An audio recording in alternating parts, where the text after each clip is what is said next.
Hindi na nga ako natulog kasi hindi naman ako excited. Ang bilis nga dumating ng Grab kaya hindi na rin ako nakapagpaalam kay mama. Dito pa nga lang sa loob ng kotse kinakabahan na ako kasi first time ko lang lumipad ng mag-isa.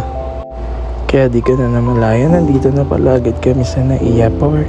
Wow, walang traffic sa EDSA. Edi wow.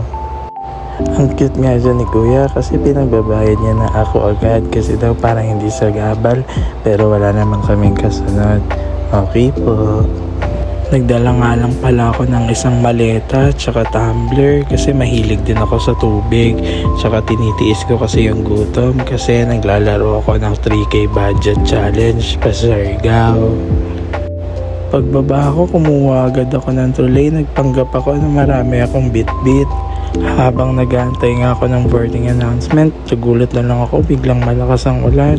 Kala ko nga madedelay yung flight, buti na lang pag artista, priority ka. Thank you Lord.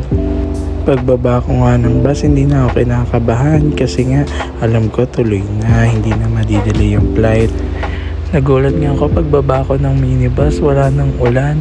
Iba talaga pag Star Magic ka, priority ka pati ng weather. Ang seat ko nga nasa pinakauna kaya lahat ng obligasyon sinalo ko na. Ito nga yung view sa taas, pati yung barko ng China. Dito ka na napag-isip-isip, ang dami palang turbulence kaya sumasakit na rin yung tenga ko. Sumasakit na rin yung isip ko kung paano ko pagkakasyahin yung 3K sa 1 week.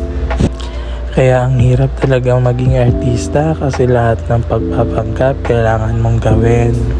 Umabot nga rin pala ng 2 oras bago ako nakarating ng Siargao Airport.